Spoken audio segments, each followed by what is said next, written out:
আমি একজন প্রবাসী বলছি। হ্যাঁ, প্রবাসী। এটা কারো কাছে একটা নাম, আবার কারো কাছে অজস্র এক খাম,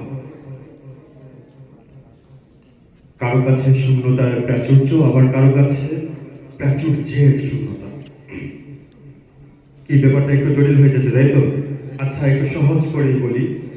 তোমরা যখন গুগল করে Europe, America, Malaysia, Japan, Saudi আরবের ছবি দেখে বলো বা কি চমৎকার, ঠিক তখন আমি গুগল করে ভূগোল করে সেই ইউরোপ, সেই আমেরিকা, সেই জাপান, সেই সৌদি আরবে বসে মনে মনে হন্য হয়ে, বিশ্বাস করুন, মনে মনে হন্য হয়ে আমি আমার নিজের দেশ, নিজের ঘর আর নিজের মাটির গন্ধ খুঁজি। হ্যাঁ, আমি একজন প্রবাসী বলছি।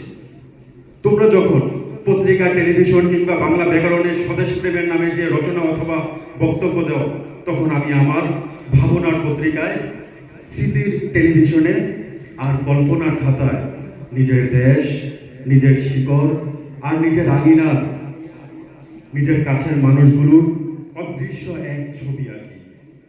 হ্যাঁ, আমি একজন প্রবাসী বলছি।